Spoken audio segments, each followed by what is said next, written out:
सलामकुम सर। अस्सलामुअलैकुम, कैसे हो बेटा? ठीक हो? जी सर। चलो अभी क्लास शुरू करते हैं। मैं ज़रा स्क्रीन शेयर कर लूँ।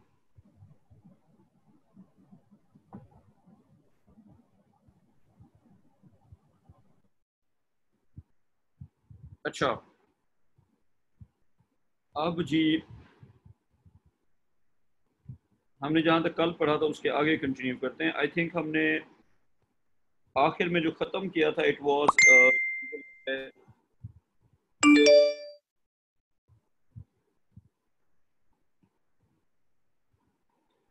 हमने एक्सप्रेशन का जो रिलेशन है वो शायद पढ़ लिया था। अच्छा, यार बच्चों, आप में से कोई मुझे आखिरी पेज की पिक्चर भेज सकता है? अली नाम, यार आखिरी पेज की पिक्चर भेज दो। गुलजमान, यार मुझे आखिरी पेज की पिक्चर भेज दो ज़रा।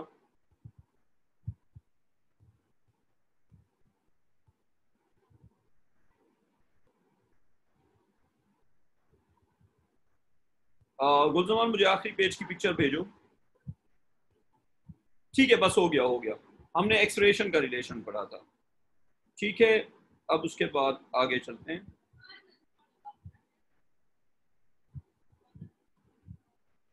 हमने सबसे आखिर में पढ़ा था एक्सप्रेशन का रिलेशन, और उससे फिर आगे कंटिन्यू करते हैं।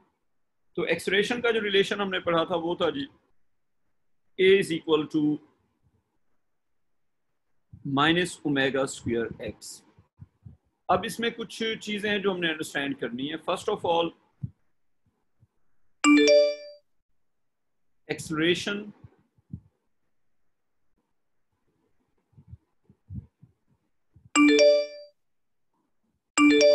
All expression at acceleration at mean position. So first of all, what is the acceleration at mean position? Acha, the chapter is oscillation and the topic is variation of acceleration at different positions. So oscillation is the chapter and variation of acceleration at different positions, the concept that we have. अच्छा, अब इसको आगे लेके चलते हैं।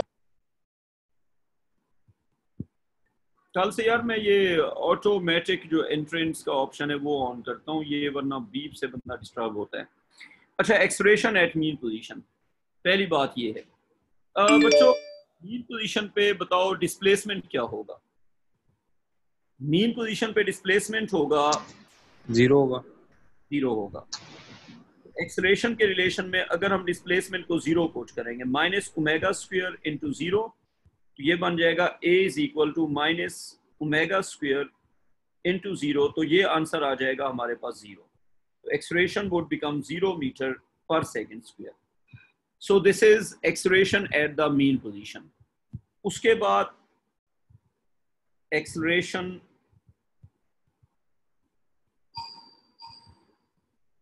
Eight right extreme. अच्छा, ये जो इक्वेशंस हम पढ़ रहे हैं इनको अप्लाई करने की कंडीशंस होती हैं, बट अभी हम इज्यूम कर रहे हैं कि they are applicable at all the points. Now what would be the expression at right extreme? अच्छा, इससे पहले ओमेगा क्या होता है?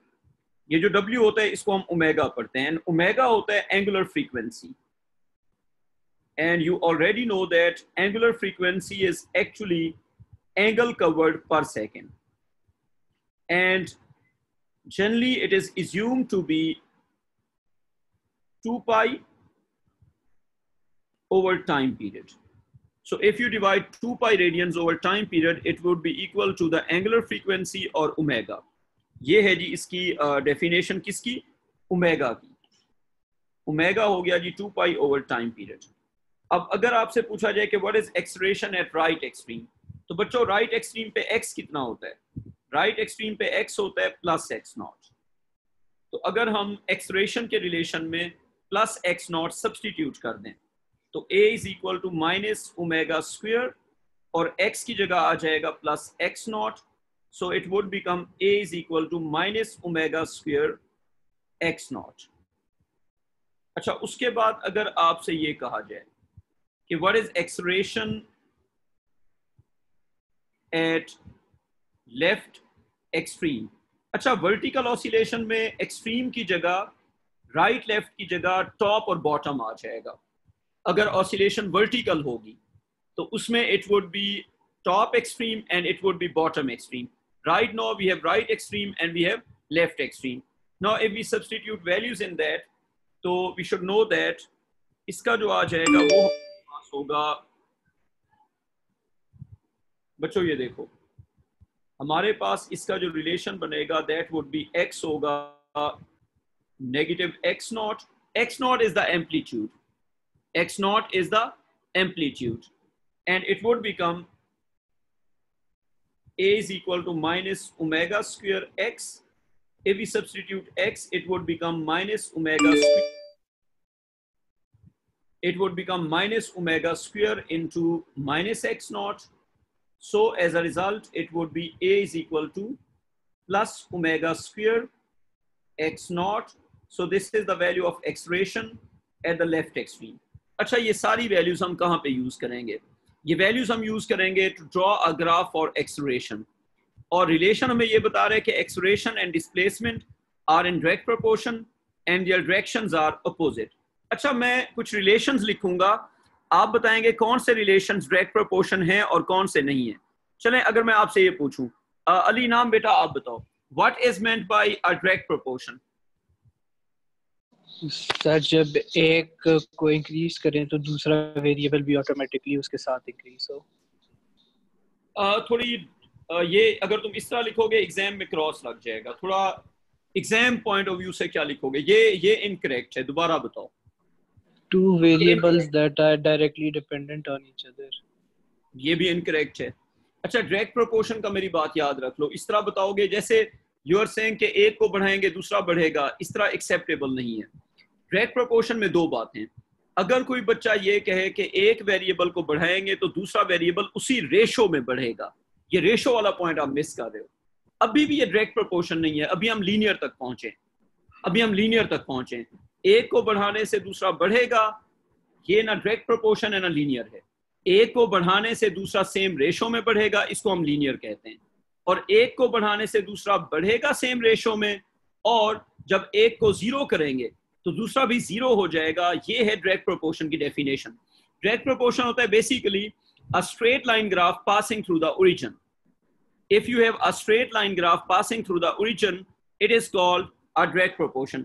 हमारे फिजिक्स के सिलेबस में there are three relations that we use, and they are, एक रिलेशन होता है ये, एक है ये,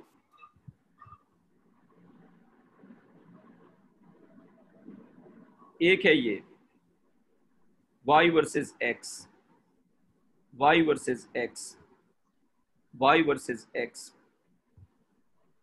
और एक रिलेशन इस तरह का हो सकता है। अच्छा, अब इनमें से कौन से रिलेशंस हैं जो डायरेक्ट प्रोपोर्शन हैं और कौन से नहीं हैं? तो नंबर वन को क्या कहेंगे? अली नाम बेटा बताओ, नंबर वन का क्या नाम होगा? अगर आपको रिलेशन का नाम लिखना है तो नंबर वन को बेटा आप क्या कहोगे? डायरेक्ट तो नहीं लग रहा, डायरेक्ट है, लीनियर नहीं है। इसको ना, नहीं, ये लीनियर है, इसको कहते हैं linear, but not linear but not direct proportion. ये लीनियर होता है लेकिन डायरेक्ट प्रोपोर्शन नहीं होता। अच्छा, मैं समझाता हूं इसका मतलब क्या है। मैथमेटिकली अगर आप लिखते हैं ना इस रिलेशन के लिए कि y1 over x1 will be equal to y2 over x2, तो ये वाला जो रिलेशन है ये इस पे अप्लाई नहीं होता, ये गलत है यहाँ पे। यानी कि y और x के दो पॉइंट्स लेके अगर आप रेशो लेते हैं y और x का, तो ये इस पे अप्लाई नहीं होता। लेकिन अगर आप चेंजेस की बात करते हैं, आप चेंज लेते हैं delta y1 over delta x1 will be equal to delta y2 over delta x2। इसको कहते हैं लीनियर, और ये इनके चेंज का रेशो सेम होता है लेकिन क्वांटिटीज का रेशो सेम नहीं होता। तो चेंज और क्वांटिटी का डिफरेंस है। आई ट्राइड कि आपको समझ आ जाए। अली नाम जो मैं बात कर रहा हूँ समझ आइए अभी? जी सर, थोड़ी बहुत। देखो ना, ये लीनियर है। लीनियर का मतलब होता है ओरिजिन से पास नहीं हो रहा। तो इसमें चेंजेस को हम रिलेट कर सकते हैं, हम इसमें जो वैल्यूज हैं उनको रिलेट नहीं कर सकते। नंबर 2 वाला जो रिलेशन है ये आपको 8th क्लास के मैथ्स में सीखना चाहिए था सब बच्चों को। खैर मैं आपको कुछ नहीं कह रहा, हमारा कल्चर ही इस तरह का है कि हम जनरली रट्टा मार के पढ़ते हैं। मैथ्स को भी रट्टा मारो, फिजिक्स को भी रट्टा मारो, हर बला को रट्टा मारो। अच्छा ये देखो नंबर 2, इसमें अब इसको हम कहते हैं डायरेक्ट प्रोपोर्शन। और जो डायरेक्ट प्रोपोर्शन होता है उसके अंदर ग्राफ स्ट्रेट लाइन भी होता है और ओरिजिन से भी पास होता है। तो अगर ग्राफ स्ट्रेट लाइन भी हो और ओरिजिन से भी पास हो तो उसको हम कहते हैं स्ट्रेट लाइन। अगर एक वेरिएबल को जीरो करेंगे दूसरा वेरिएबल जीरो हो जाएगा, x जीरो y जीरो। दूसरी बात, x और y सेम रेशो में इंक्रीज और डिक्रीज करेंगे। तो इसमें अगर कोई लिखता है y1 over x1 is equal to y2 over x2, तो इसमें वैल्यूज के जो रेशोज होते हैं वो सेम रहते हैं। लेकिन जो लीनियर था और डायरेक्ट प्रोपोर्शन नहीं था उसमें वैल्यूज के रेशो सेम नहीं रहते। अली नाम अब थोड़ी सी समझ आ गई डिफरेंस? जी जी जी। अच्छा, अब इसमें चेंज का रेशो तो स्ट्रेट लाइन पे हमेशा अप्लाई होता है। Delta y1 over delta x1, delta का मतलब चेंज होता है, is equal to delta y2 over delta x2। Number 2 पे दोनों अप्लाई होंगे।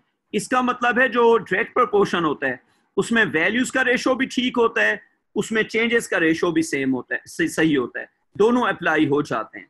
अच्छा अब इधर आ जाओ, नंबर जो 3 है उस पे।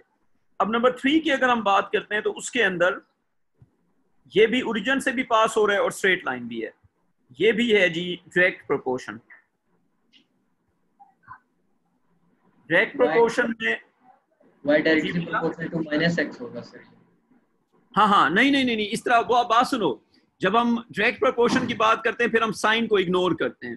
प्रोपोर्शनैलिटी वैल्यूज की होती है, साइन जो है वो इसमें मैटर नहीं करता। तो कभी भी जब प्रोपोर्शनैलिटी की बात करो आप साइन की बात नहीं करते होते। माइनस प्लस से फर्क ही नहीं पड़ता। आप मैग्नीट्यूड की बात करो। मैथमेटिकली अगर देखें तब भी माइनस नहीं लगाएंगे। मैथमेटिकली इक्वेशन में माइनस होगा, लेकिन मैं जो बात कर रहा हूँ वो ये है कि डायरेक्ट प्रोपोर्शन या इनवर्स प्रोपोर्शन न्यूमेरिकल वैल्यूज का होता है। अच्छा, उसमें हम ठीक साइन को उसमें हम साइन को डिस्कस ही नहीं करते। तो यहाँ पे भी क्या होगा देखो, ये होगा y1 over x1 is equal to y2 over x2। दूसरी बात यह है कि इसमें delta y1 over delta x1 is equal to delta y2 over delta x2, ये दोनों अप्लाई हो जाएंगे। बेटा ये ना लीनियर है ना ये डायरेक्ट प्रोपोर्शन है, ये है जी नॉन लीनियर। ये है नॉन लीनियर। एक चीज मैं क्लियर कर दूं, ये जो मैं अभी आपको ये वाला पेज समझा रहा हूं, अगर आपको ये पेज समझ नहीं आता तो आप अपने A2 के एग्जाम में कम से कम 10 मार्क्स लूज करोगे। आपको पता है A2 में 100 में से परसेंटाइल कितने पे होता है ए ग्रेड के लिए? अली नाम तुम बताओ जरा। 75 80। 75 पे कोई नहीं होता, 60 पे होता है, 55 60 इतना होता है। हाँ, लेकिन आता कुछ नहीं है बच्चों को। तो मैंने ऐसे बच्चे भी मुझसे पढ़ते रहे जो मैं तुम्हें बाकायदा उनकी बात करवा दूंगा। कम से कम मैं ऐसे तुम्हें 20 बच्चों से बात करवा सकता हूँ जिन्होंने A1 के C को A2 में A किया हुआ है। द रीजन बीइंग, अगर समझ के पढ़ो, यही मसला आता है। बच्चे समझ के जब नहीं पढ़ते तो उनके जो मार्क्स हैं वो अच्छे नहीं आते। A2 में तो 55 पे जो है परसेंटाइल होता है A का 100 में से, और वो 55 लेना भी बहुत मुश्किल हो जाता है बिकॉज बच्चे रट्टे मारते हैं। So that is a big trouble. तो अगर आप रट्टे ना मारो, समझ के पढ़ो, हर एक चीज को अच्छा समझो, फिर आपके लिए मुश्किल नहीं होती।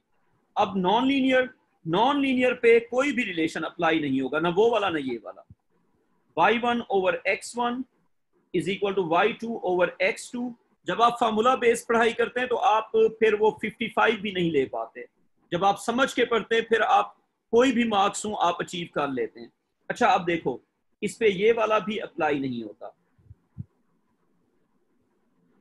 एक हम डेल्टा है चेंजेस की बात हो रही है, तो ये भी नहीं होता ये इस पे। यानी कि नॉन लीनियर पे ना चेंजेस का रेशो अप्लाई होता है और ना ही सर इस बार 66 पे था हाँ, पता नवंबर है में। मुझे इस बार, एंड दिस वाज द जो इस बार हुआ था ना, ये हाईएस्ट था, ये बहुत हाई गया था। हाईएस्ट जो गया हुआ है वो 69 है। 69 जो है वो हाईएस्ट है, मतलब जो नॉर्मल है ना वो है 55 to 60, तो ये जो है ना 66, ये तो बहुत हाईएस्ट है। ठीक है, तो आप अगर समझ के पढ़ो तो A2 में बड़ा मार्जिन होता है ग्रेड लेने का। अच्छा, ये तो हो गई ये सारी बात। अब मैं आपको एक बार इसका रिवीजन ये बताता हूँ कि हमारे पास 3 रिलेशंस होते हैं, नॉन लीनियर, लीनियर और direct proportion. Direct proportion, straight line through the origin. Linear, it's a straight line but not through the origin. And non-linear, it is this relation. जो नॉन लीनियर होता है उस पे हम ratio method apply ही नहीं कर सकते। पहली बात क्लियर, नॉन लीनियर पे रेशो मेथड अप्लाई कर ही नहीं सकते। लीनियर पे चेंजेस पे रेशो मेथड लगता है, वैल्यूज पे रेशो मेथड नहीं लगता। डायरेक्ट प्रोपोर्शन पे चेंजेस पे भी रेशो मेथड लगता है, वैल्यूज पे भी लगता है। मैं इसकी थोड़ी सी एग्जांपल्स करवाता हूं ताकि आप इसको प्रॉब्लम्स पे अप्लाई कर सको। सबसे पहले मैं कुछ इक्वेशंस लिखता हूं, आप इसमें से बताएंगे कौन सी इक्वेशंस डायरेक्ट प्रोपोर्शन है और कौन सी नहीं है। y is equal to -x, y is equal to -5x, ये नंबर 1, ये number 2, number 3, y is equal to 3x, number 4, y is equal to 3x plus 4, number 5, y is equal to -5x plus 7, y is equal to 3x square plus 2। अच्छा गुलजमान, इनमें से मुझे बताओ कौन कौन सी equations हैं जो लीनियर हैं? फिर पहली, दूसरी, तीसरी, बस। मैं लीनियर पूछ रहा हूँ। लीनियर तो पहले अच्छा, जो 5 लीनियर, हैं वो लीनियर हैं और जो 6 है वो लीनियर नहीं। लीनियर है। अच्छा गुलजमान यूं करो, गुलजमान यूं करो, इनमें से मुझे बताओ डायरेक्ट प्रोपोर्शन कौन कौन से हैं? सर 1, दूसरी, 2 और 3। हाँ, first one is direct proportion. Direct proportion होता है जब प्लस माइनस कुछ ना हो। डायरेक्ट प्रोपोर्शन होता है जब कांस्टेंट ऐड या सब्ट्रैक्ट ना हो। इस बात को रट लो। नंबर 1 है डायरेक्ट प्रोपोर्शन, नंबर 2 भी है डायरेक्ट प्रोपोर्शन, नंबर 3 भी है direct proportion, number 4 direct proportion नहीं है, नंबर 5 डायरेक्ट प्रोपोर्शन नहीं है, नंबर 6 डायरेक्ट प्रोपोर्शन नहीं है। तो हम सिर्फ बात किसकी कर रहे हैं? डायरेक्ट प्रोपोर्शन की। लेकिन 4 और 5 जो है वो लीनियर है। अच्छा, एग्जामिनर कभी कभी पता है क्या करता है? आपके कॉन्सेप्ट चेक करता है। अब मैं आपको कुछ एग्जांपल्स देता हूं जो आप करेंगे, उसके बाद हम आगे चलेंगे। लेकिन उससे भी पहले अगर हम देखते हैं एक्सप्रेशन का graph, a is equal to minus omega square x, इसमें आप बताएं डायरेक्ट प्रोपोर्शन है या नहीं है? गुलजमान सर नहीं होगा मेरे ख्याल से। गुलजमान क्या कर रहे हो यार? एमल तुम बताओ है सर डायरेक्ट प्रोपोर्शन। यार, इसमें कोई कांस्टेंट ऐड सब्ट्रैक्ट हो रहा है? मुझे ये बताओ। सर स्क्वायर क्यों है? ओमेगा के साथ स्क्वायर है, इसका क्या होगा? नहीं, ओमेगा कांस्टेंट है, कांस्टेंट को इग्नोर करते हैं। सही है सर। ओमेगा जो है ना वो इस रिलेशन में कांस्टेंट है। ओमेगा नंबर है, नंबर। जो वेरिएबल्स हैं वो x और a हैं। x है जी इंडिपेंडेंट वेरिएबल जिसको हम x ही कहते हैं, और a है डिपेंडेंट वेरिएबल जिसको हम y कहते हैं। बेटा रिलेशन देखते हुए ना कॉन्स्टेंट्स को इग्नोर करते हैं, सिर्फ किसको देखते हैं? वेरिएबल्स को। तो एक्सप्रेशन का जो रिलेशन है वो है डिस्प्लेसमेंट के साथ। One of the variables is displacement, the other variable is expression. So we have to see the relationship between expression and displacement. Here omega is a constant, तो एक्सप्रेशन जो है वो है डिपेंडेंट वेरिएबल। तो यहां पे डायरेक्ट प्रोपोर्शन है। गुलजमान अब समझ आ गई बात? कांस्टेंट्स को नहीं देखना, किसको देखना है? वेरिएबल को। ये आपका है y, ये आपका होगा m, ये आपका होगा x, और आपका जो c है वो 0 होगा। इसको यूं सोचो, अगर हम लिखते हैं y is equal to mx plus c, you know it's equation of straight line. If you compare the given relation with equation of straight line, then you see y पे आ जाएगा a, y dependent variable होता है, acceleration is depending on the displacement, तो y is equal to minus omega square into x, और plus कुछ भी नहीं है तो प्लस 0। अब देखो y इंटरसेप्ट हो गया 0, y इंटरसेप्ट हो गया 0, और जो ग्रेडियंट है वो किसके इक्वल आ गया? जो ग्रेडियंट है वो इक्वल आ गया माइनस ओमेगा स्क्वायर के, और जो x है वो x के इक्वल है और जो y है वो a के इक्वल है। अगर हम इसका ग्राफ बनाते हैं एक्सेलरेशन का डिस्प्लेसमेंट के साथ तो क्या ग्राफ बनेगा? On the y-axis we have acceleration in the units of meter per second square. On the x-axis we have displacement in meters. Displacement is a vector, acceleration is a vector. Negative sign in the formula shows that they are always in opposite directions. So the maximum value of displacement is plus x naught, and on the opposite side, left side, it is negative x naught. And we have a direct proportion with negative gradient. Whenever we have a direct proportion with negative gradient, the graph is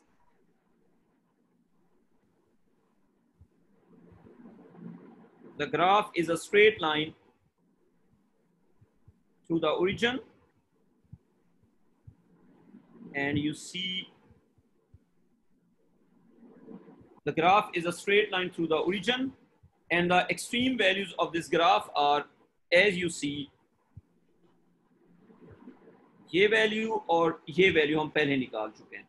अच्छा, एक चीज देखो, जब x positive है तो a क्या है?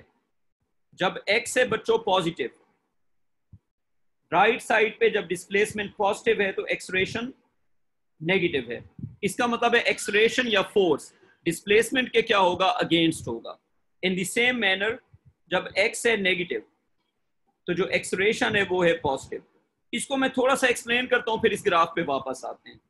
आप मुझे ये बताओ कि अगर हम एक रबर बैंड को, ये एक रबर बैंड है, ये एक स्ट्रेच रबर बैंड है, अगर मैं एक स्ट्रेच्ड रबर बैंड को, गुलजमान ये बताओ, अगर एक स्ट्रेच्ड रबर बैंड को मैं ऊपर पुल करता हूं, लेट्स सपोज मैं इसको अपवर्ड पुल करता हूं,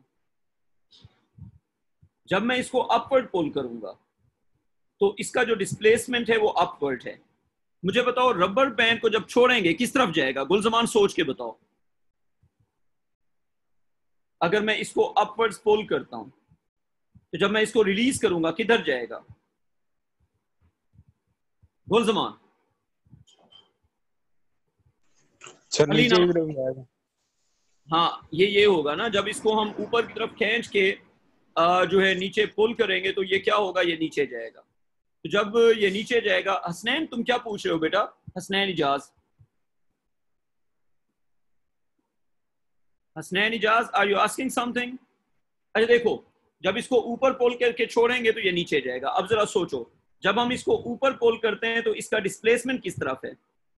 इसका डिस्प्लेसमेंट है ऊपर की तरफ, लेकिन क्योंकि जब छोड़ते हैं तो नीचे जाता है, इसका मतलब है जब ऊपर पुल करते हैं तो इसके अंदर जो फोर्स डिवेल्प होती है वो नीचे डिवेल्प होती है। ये बात है अंडरस्टैंडेबल? गुलजमान तुम बताओ जरा। तो अगर हम अपवर्ड को लेते हैं पॉजिटिव तो डिस्प्लेसमेंट होगा पॉजिटिव, और इस F को कहते हैं रिस्टोरिंग फोर्स, और यही रिस्टोरिंग फोर्स क्या कॉज करती है? एक्सेलरेशन।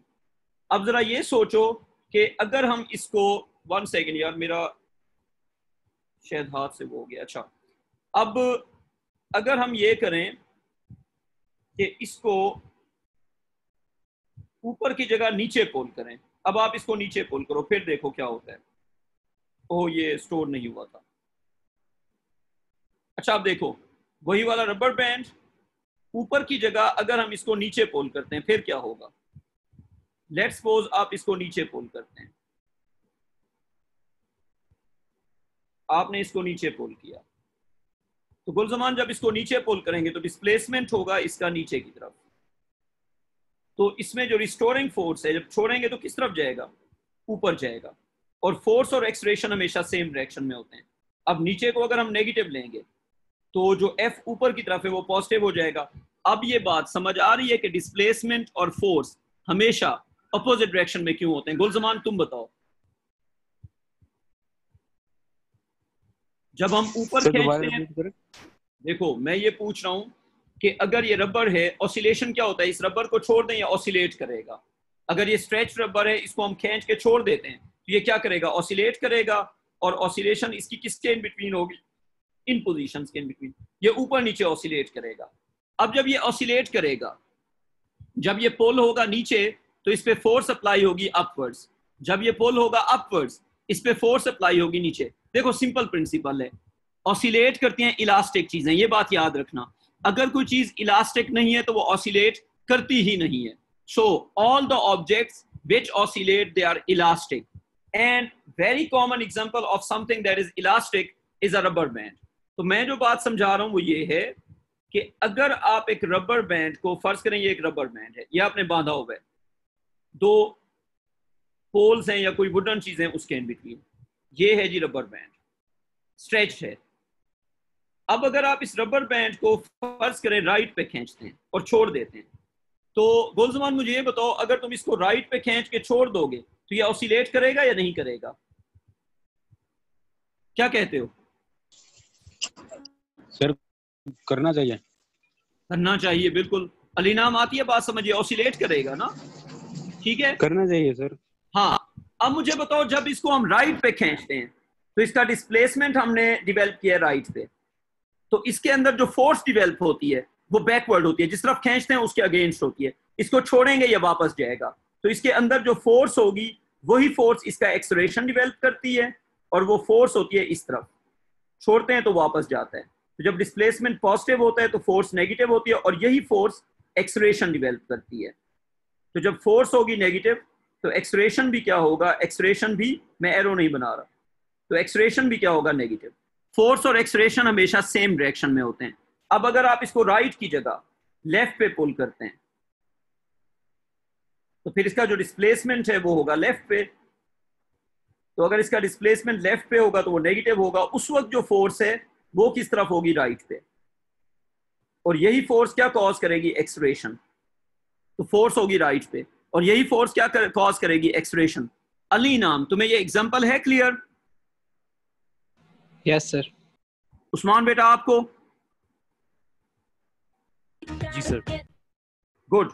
मतलब जिस तरफ खींचते हैं फोर्स उसके अगेंस्ट होती है। एक चीज प्रूव हो गई, जब खींचेंगे राइट पे तो फोर्स डिवेल्प होगी लेफ्ट पे, जब खींचेंगे लेफ्ट पे नेगेटिव लेफ्ट तो फोर्स डिवेल्प होगी राइट पे। तो रबर के अंदर जो फोर्स डिवेल्प होती है वो हमेशा जिस तरफ हम पुल करते हैं उसके अगेंस्ट होती है। That's why we are getting this negative sign. तो इससे ये पता चला कि जब डिस्प्लेसमेंट होता है पॉजिटिव उस वक्त एक्सेलरेशन होता है नेगेटिव, और जब डिस्प्लेसमेंट होता है नेगेटिव उस वक्त एक्सेलरेशन होता है पॉजिटिव। अब जो ग्राफ हमने सीखा है वो ये था कि रिलेशन है a is equal to minus omega square x, a is equal to minus omega square x, और इस रिलेशन के हिसाब से अगर देखा जाए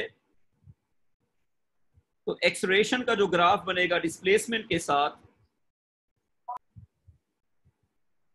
डिस्प्लेसमेंट इन मीटर्स। अच्छा, डिस्प्लेसमेंट की जो वैल्यूज हैं, फर्ज करें एक वैल्यू हम ले लेते हैं, राइट साइड पे एक्सट्रीम जो है वो प्लस एक्स नॉट होगा, फिर सेंटर में जो वैल्यू है उसको हम कह देते हैं प्लस एक्स नॉट बाई 2। अब की बार ये लीनियर है क्योंकि डायरेक्ट प्रोपोर्शन भी है, लीनियर भी है, दोनों की पावर्स 1 है। 1 पावर वाला जो रिलेशन होता है उसका जो ग्राफ बनता है वो स्ट्रेट लाइन होता है। Omega square is a constant. Relation किसका है, एक्सेलरेशन का और डिस्प्लेसमेंट का। लेफ्ट साइड पे क्या वैल्यूज होंगी, उसी तरह से माइनस एक्स नॉट, फिर सेंटर में होगा जी minus x not by 2। One thing, relation में नेगेटिव आ रहे हैं, इसका मतलब है जब डिस्प्लेसमेंट पॉजिटिव होगा तो एक्सेलरेशन नेगेटिव होगा एंड वाइस वर्सा। तो अगर हम इसका ग्राफ बनाते हैं तो y is equal to negative X वाली शेप बनेगी। तो जो ग्राफ बनेगा वो इस तरह का होगा, ये हो गया, इधर से ये हो गया। अब अगर हम देखें तो इसमें जो वैल्यूज आ रही हैं हमारे पास, जब प्लस एक्स नॉट पुट करेंगे तो वैल्यू आ जाएगी minus omega square x not, और जब माइनस एक्स नॉट पुट करेंगे तो वैल्यू आ जाएगी plus omega square x not, क्योंकि नेगेटिव इंटू नेगेटिव हो जाएगा पॉजिटिव।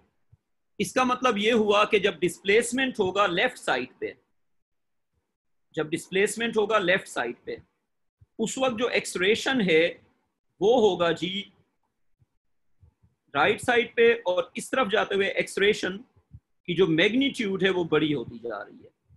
ये ग्राफ ये चीज बता रहा है कि जब हम लेफ्ट साइड पे, जब ऑसिलेटिंग ऑब्जेक्ट लेफ्ट साइड पे जाएगा तो उसका जो एक्सलेरेशन या फोर्स का डायरेक्शन होगा वो राइट साइड पे होगा। अगर आप पुल लेफ्ट पे करेंगे तो जो फोर्स है वो राइट पे डिवेल्प होगी। इलास्टिक ऑब्जेक्ट्स का ये प्रिंसिपल है कि जिस तरफ आप पुल करते हैं फोर्स उसके अगेंस्ट डिवेल्प होती है, इसीलिए फोर्स और एक्सलेरेशन सेम डायरेक्शन में होते हैं, तो एक्सलेरेशन किस तरफ होगा? राइट साइड पे। अब राइट जो है वो पॉजिटिव होता है, आपके A2 सिलेबस में राइट पॉजिटिव होगा और लेफ्ट को हमेशा आप लेंगे नेगेटिव। अच्छा, जब इस तरफ जाते हैं दूसरी साइड पे, तो दूसरी साइड पे जाते हुए डिस्प्लेसमेंट है इस तरफ, तो जो डिस्प्लेसमेंट है वो है पॉजिटिव क्योंकि आप राइट पे पुल कर रहे हैं, और जो एक्सलेरेशन होगा फिर इस साइड पे वो होगा, अगर डिस्प्लेसमेंट राइट पे है तो एक्सलेरेशन होगा लेफ्ट पे, और आउटवर्ड जाते हुए उसकी मैग्नीट्यूड बड़ी होती जा रही है। तो एक्सलेरेशन लेफ्ट पे है, वेक्टर का साइन उसका डायरेक्शन होता है। अच्छा, अब गुलजमान ये एरो समझ आ रहे हैं जो मैंने अभी बनाए हैं? जी सर। ऑसिलेटिंग ऑब्जेक्ट का डिस्प्लेसमेंट अगर राइट पे है तो एक्सलेरेशन लेफ्ट पे होगा, अगर डिस्प्लेसमेंट राइट पे है तो एक्सलेरेशन लेफ्ट पे होगा, और जैसे जैसे डिस्प्लेसमेंट बड़ा होता जाएगा एक्सलेरेशन भी मैग्नीट्यूड वाइज बड़ा होता जाएगा, लेकिन जो उसकी डायरेक्शन है वो हमेशा डिस्प्लेसमेंट के अपोजिट होगी। ये हो गया एक्सलेरेशन का ग्राफ अगेंस्ट डिस्प्लेसमेंट। और अगर आपसे सेंटर में यहां पे वैल्यू पूछते हैं तो जब डिस्प्लेसमेंट जो है वो एम्पलीट्यूड का हाफ होगा तो जो एक्सलेरेशन है वो भी अपनी मैक्सिमम वैल्यू का हाफ होगा। तो इधर भी जो वैल्यू बनेगी वो होगी बच्चों, ये बन जाएगी plus omega square x not by 2।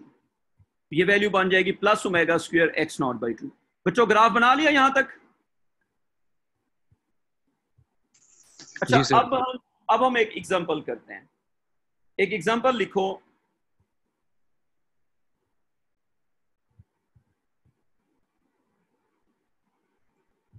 N oscillating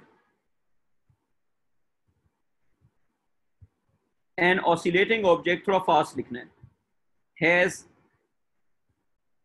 a time period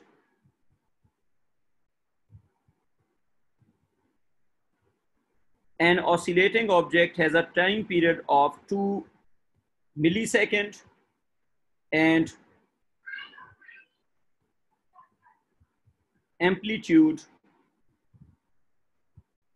10 millimeter. Question का A part, find angular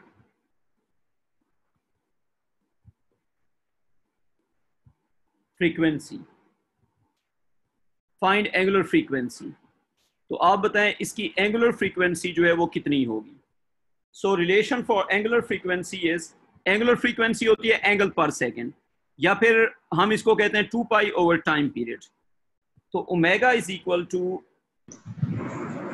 2 pi over time period, ये बन जाएगा 2 पाई ओवर टाइम पीरियड कितना है? 2 मिली सेकेंड, तो 2 into 10 power minus 3, so it would be 1000 पाई, और unit इसका होता है जी रेडियन पर सेकेंड। क्वेश्चन का बी पार्ट लिखो, फाइंड मैग्नीट्यूड, यानी कि साइन को इग्नोर करो, find magnitude of maximum acceleration. So what is the magnitude of maximum acceleration for this oscillating object? अच्छा, अभी हम assume कर रहे हैं कि फार्मूले एप्लीकेबल हैं, लेटर ऑन हम कंडीशंस पढ़ेंगे कि फार्मूले कब अप्लाई होते हैं कब अप्लाई नहीं होते। अभी के लिए अगर आपको a मैक्सिमम चाहिए तो maximum acceleration is given as omega square x not, ये हमने अभी देखा है। अगर आप एंगुलर फ्रीक्वेंसी के स्क्वायर को एम्पलीट्यूड से मल्टीप्लाई करेंगे तो आपको क्या मिल जाएगा? A maximum. इसमें वैल्यूज पुट करो, a maximum is equal to omega square into x not, तो a maximum would be equal to omega की जगह पुट करेंगे 1000, नहीं पाई को सॉल्व करना है, पाई को सिर्फ ओमेगा में सॉल्व नहीं करते, बाकी हर जगह सॉल्व करते हैं। इसका square and x not is the amplitude 10/1000। Gulzaman यार सॉल्व करके आंसर बताओ। 31.4 आ रहा है। 31.4 फिर चेक करते हैं। और ये हो जाएगा यार। आंसर मुझे काफी बड़ा फील हो रहा है, ये मुझे ठीक, तुमने स्क्वायर नहीं किया, शायद तुमने स्क्वायर नहीं किया। 3.14 है। नहीं यार ना करो। 3.14 से 96.04। हाँ उस्मान तुम बताओ। 98,696।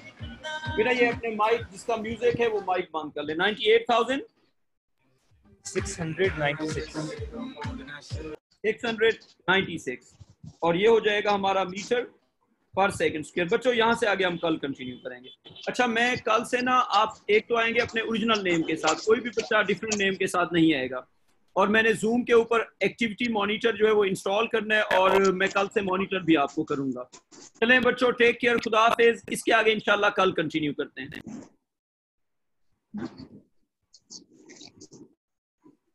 बच्चों इसके आगे कल इंशाल्लाह। ओके सर, अल्लाह हाफिज। अल्लाह हाफिज। सही है सर।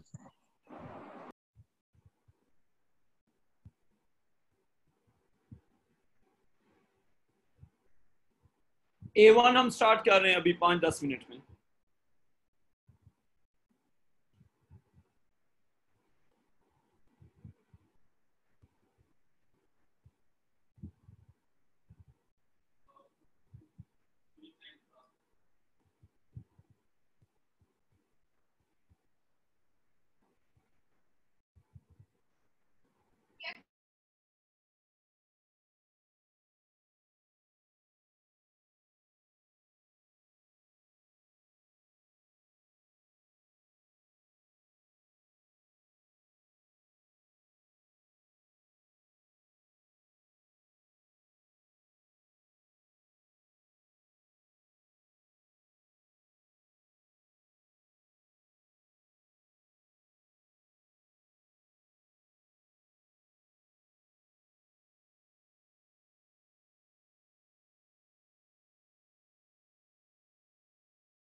चलो बच्चों यार A1 शुरू करते हैं।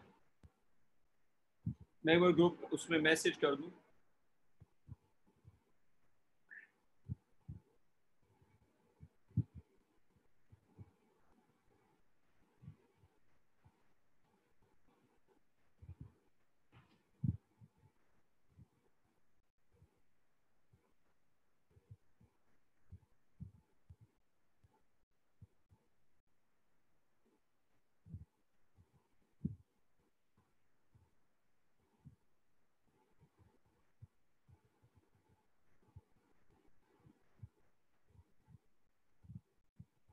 बच्चे आ जाएं थोड़े से, फिर शुरू करते हैं। 440 पे शुरू कर देते हैं।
अच्छा बच्चों, आज हम शुरू करते हैं जो हमने कल पढ़ा था उसके आगे।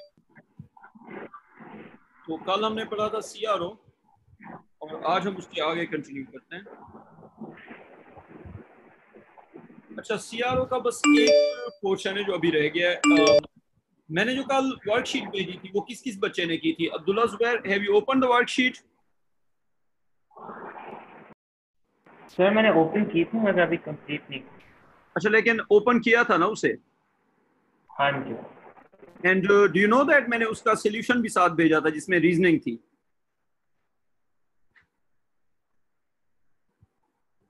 Abdullah, do you know that उसका सोल्यूशन भी मैंने साथ भेजा था जिसमें रीजनिंग और एक्सप्लेनेशंस थी। अब्दाल खान, वो जो मैंने कल वर्कशीट भेजी थी वो आपने ओपन की थी कल? जी सर। तो डू यू नो दैट मैंने उसके साथ उसकी रीजनिंग और एक्सप्लेनेशंस भी भेजी हुई हैं। नहीं सर, वो उसका नहीं पता सर। मैंने ओपन किया, वापस क्लोज किया, सही से देखा नहीं था। आज अच्छा, सही मैं से देखा भी देखूंगा। नहीं। मैंने 2 डॉक्यूमेंट भेजे थे ना। अच्छा, मलाइका बेटा, आपने वर्कशीट ओपन की थी कल?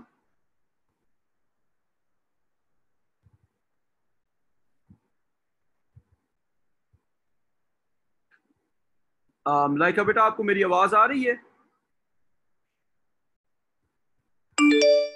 चलो बच्चों, लेट्स मूव ऑन। जो मैं वर्कशीट भेजूं उसको ट्राई किया करो, ठीक है? और जो मैं वर्कशीट भेजता हूँ उसकी रीजनिंग साथ ही होती है, तो आप दोनों चीजें साथ देखोगे तो आपको हेल्प मिलेगी। और प्रैक्टिस डेली किया करो। अगर आप प्रैक्टिस करोगे तो ही आपका कोई ग्रेड वगैरह आएगा, otherwise it would be a waste of time. तो अब्दाल, आज वो वर्कशीट पे ट्राई करनी है, संडे तक उसको कंप्लीट करो। ट्राई करो कि संडे तक उसको कंप्लीट कर दो, ठीक है? अच्छा, अब जी सर। आज हमने CRO कंप्लीट करना है। तो जो बात है वो ये है कि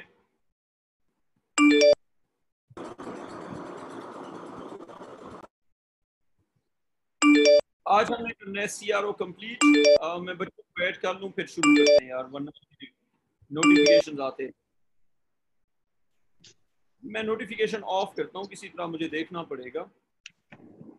अच्छा सर, जहाँ से आप CRO आवाज कम या ज्यादा करते हैं वहां से नोटिफिकेशंस की आवाज बंद कर लें। जहां से मैं आवाज को कम या ज्यादा करता हूं तो वहां से मैं नोटिफिकेशन, लेकिन वो तो फिर ये मैं आवाज ही बंद कर दूंगा ना, ये मैं बाद में देख लूंगा, तसल्ली से देख लूंगा, ठीक है? तो वहाँ पे क्या होगा? तो बेटा, all of us are using different devices, तो मे बी आपकी डिवाइस में वो डिफरेंट सेटअप हो, मेरी डिवाइस में डिफरेंट सेटअप हो। फिर सर बस वॉल्यूम नीचे करना है। हाँ, वॉल्यूम में कम कर सकता हूँ, दिस इज वन ऑप्शन। अच्छा, अब चलें आगे कंटिन्यू करते हैं। अच्छा, हम कर रहे हैं CRO। और कल मैंने इसकी कुछ एग्जांपल्स करवाई थी, कुछ आइडियाज बताए थे। उसके बाद आज हम आगे चलते हैं। आज जो पार्ट मैंने कवर करना है वो है setting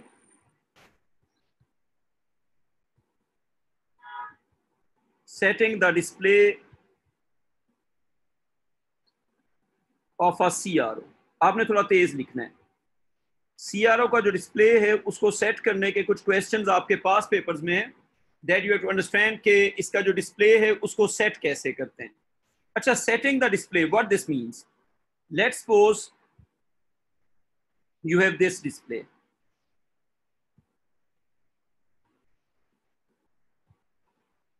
This is display number 1. Another student who is performing the experiment, he achieves this display. And other student who is performing the experiment achieves this display. अच्छा, अब इन तीनों में से 1, 2 और ये 3, हमजा बिलाल, इन तीनों में से which display is the one that is appropriate? That would be 1. Number 1 is reasonable. When you are able to see the waves clearly, when on the display you have 1 wave, 2 waves, 3 waves, 4 waves, 5 waves, it's a good display. So this is a reasonable display. अच्छा, अब उसके बाद अगर हम आगे देखें तो मैंने आवाज अभी कम की है। अच्छा, अब अगर हम इसके बाद आगे देखें, नंबर 2 का जो डिस्प्ले है इट्स नॉट रीजनेबल। तो हमजा बिलाल, नंबर 2 वाले डिस्प्ले को हम क्या कहेंगे, टू बिग और too small? Too small and unstable. Hamza Bilal, number 2 वाला डिस्प्ले क्या कहेंगे, टू बिग और too small? Too small and unstable. इसको हम कहेंगे too small to be read. अच्छा, मेरा आपसे एक क्वेश्चन है, आपने गूगल मैप जो है वो यूज किया होगा या कोई ना कोई मैप्स आपने यूज किए होंगे कभी ना कभी। मुझे बताएं, मैप जो है उसका जो स्केल होता है उसको चेंज करने से मैप पे क्या इफेक्ट होता है? हमजा बिलाल, तुम बताओ, स्केल बड़ा करने से मैप बड़ा होता है या छोटा होता है? सोच के बताना। स्केल बड़ा करने से मैप छोटा हो जाएगा। मैं ये पूछ रहा हूँ, जूम इन कब होता है? जूम इन होता है जब चीजें बड़ी हो जाती हैं। जूम आउट होता है तो अगर आपने जूम इन करना है तो स्केल को क्या करोगे?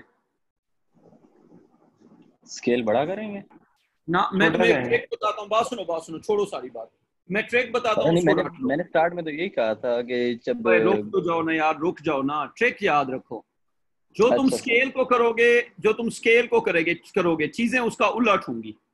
स्केल छोटा करोगे चीजें बड़ी होंगी, स्केल बड़ा करोगे चीजें छोटी हो जाएंगी। याद रह जाएगा? सही है सर। स्केल को छोटा करोगे ना तो जो शेप्स हैं वो हो जाएंगी बड़ी, और अगर स्केल को बड़ा करोगे तो जो चीजें हैं वो छोटी हो जाएंगी। सिंपल इज दैट, ज्यादा खप डालने की जरूरत नहीं है। तो चीजें छोटी होने के मतलब ये है कि आपका स्केल जो था वो जरूरत से ज्यादा बड़ा था।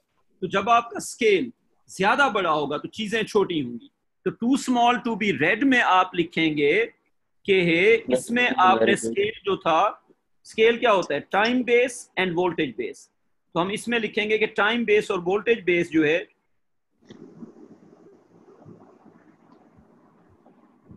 Time base and voltage base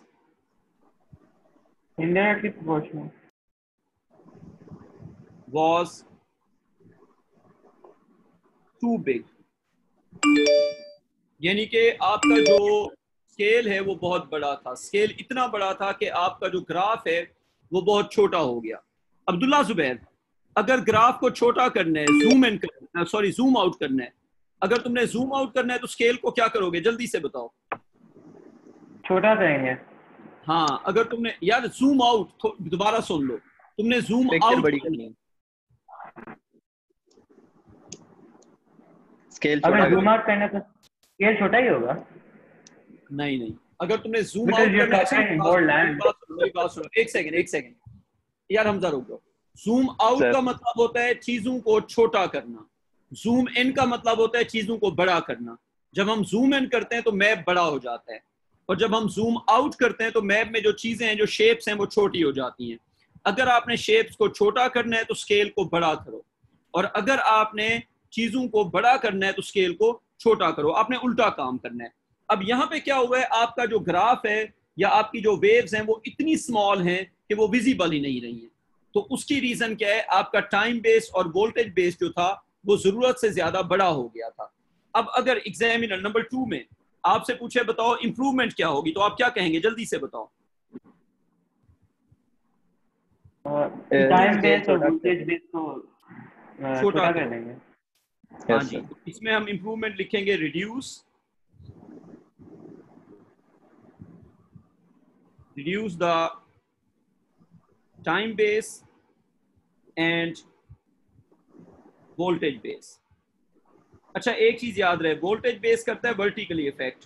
अगर आप वोल्टेज बेस को हाफ करोगे तो जो आपकी शेप्स होंगी वो वर्टिकली डबल साइज की हो जाएंगी, और अगर आप टाइम बेस को हाफ करेंगे तो आपकी जो शेप्स हैं वो हॉरिजॉन्टली डबल साइज की हो जाएंगी।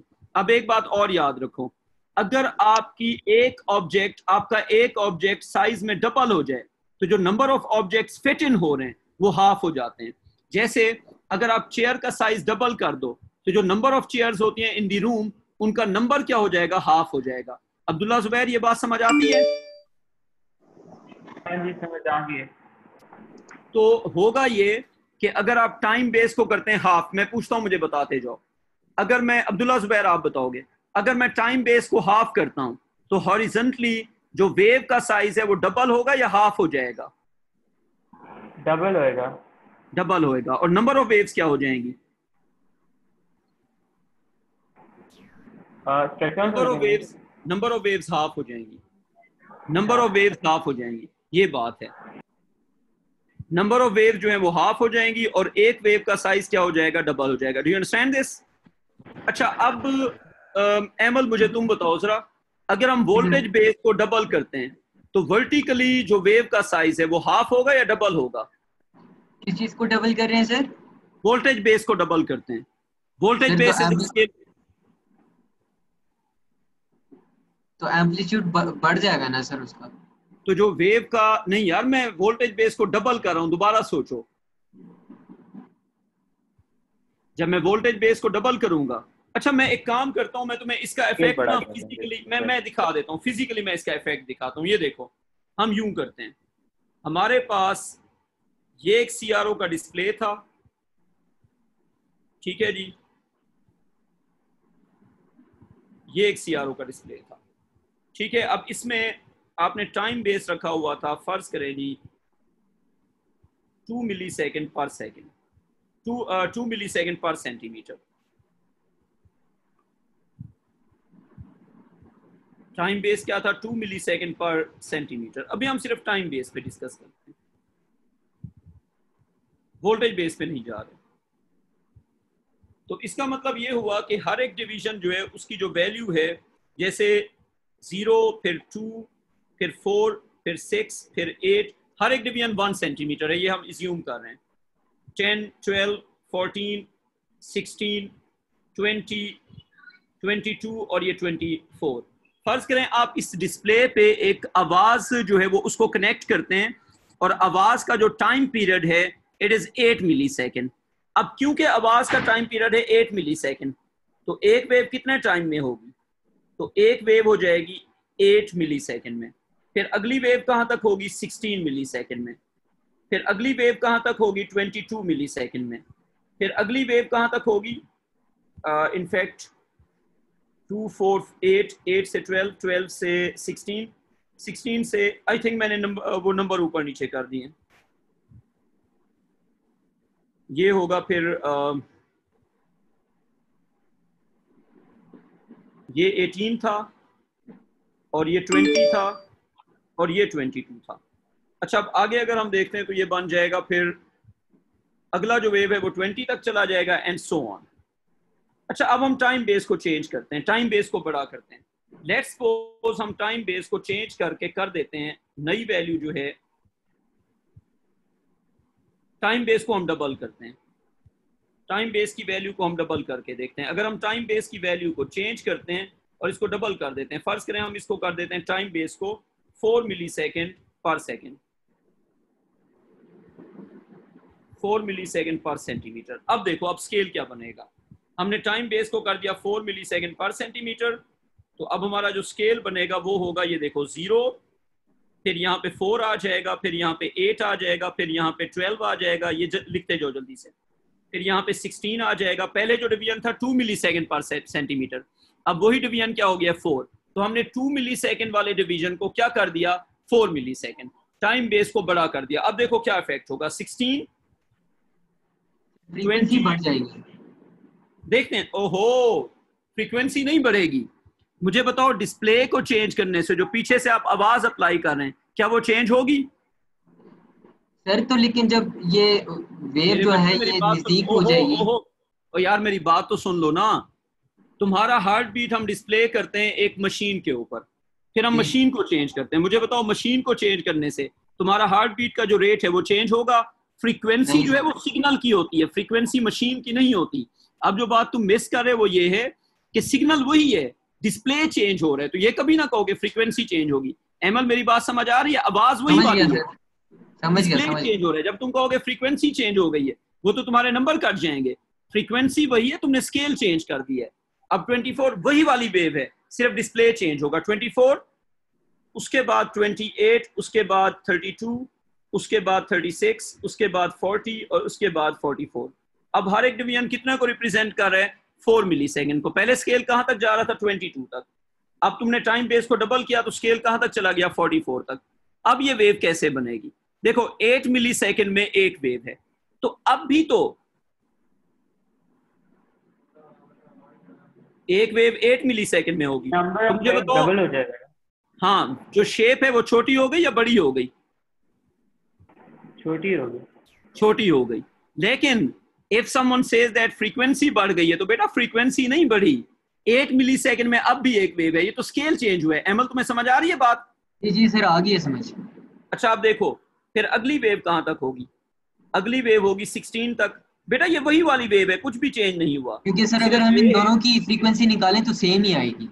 हाँ तो फ्रीक्वेंसी उतनी है, आपने स्केल चेंज किया। मैं सिर्फ ये बता रहा हूँ, अगर आपने टाइम बेस को चेंज कर दिया है तो उससे इफेक्ट क्या हुआ है? जो पहले जो वेव थी ना वो बड़ी सारी थी, इतनी बड़ी फर्ज करें, फिर जो आपने टाइम बेस को बढ़ा दिया तो जो वेव का साइज है वो क्या हो गया? वो छोटा हो गया। तो आपने किया ये कि जब आपने टाइम बेस को बड़ा किया, अब समझ आ गई बात? टाइम बेस को बड़ा करने से वेव फॉर्म छोटी होगी और नंबर ऑफ वेव्स क्या हो जाएगा? डबल हो जाएगा। ये चीज थी जो मैंने आपको समझानी थी। अब जरा वापस जाओ, मुझे बताओ जो डिस्प्ले नंबर 3 है, एमल खान तुम बताओ what is the problem in display number 3? Sir visible ही मैं नहीं एक चीज क्लियर कर दूं, मेरी बात सुनो। 1, 2 और 3 में हम सेम आवाज है उसी को यूज कर रहे हैं, ये सेम सिग्नल है।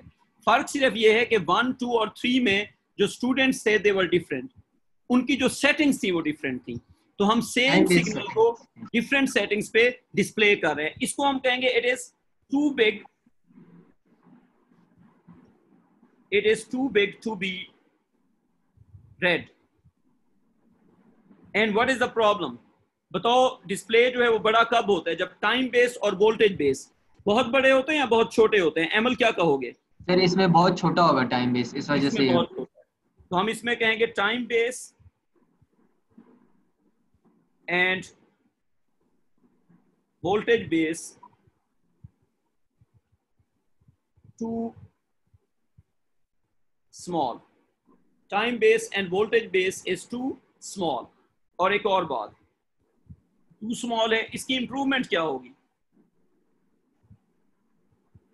increase time base and voltage base। हाँ इसकी इंप्रूवमेंट होगी increase, इसकी इंप्रूवमेंट होगी increase time base and voltage base। अच्छा अब एक काम करो, अगर तो आपने कॉपी कर लिया है तो बड़ी अच्छी बात है, और अगर आपने कॉपी नहीं किया तो टेक अ स्क्रीनशॉट। ठीक, अब हम आगे चल रहे हैं। अब क्यों ना हम शुरू से ही इसकी जो सेटिंग्स हैं वो रीजनेबल रखें। तो रीजनेबल जो सेटिंग है वो अचीव कैसे करते हैं, उसका क्या मेथड है? एक चीज जो आपको समझनी है वो ये है कि अगर आप, ये पहली चीज लिखो, if time base is made n times, अगर आप अपने टाइम बेस को n टाइम्स करते हैं, ये n टाइम्स बड़ा भी हो सकता है, n टाइम्स छोटा भी हो सकता है, अगर आप टाइम बेस को n टाइम्स करेंगे तो shape of wave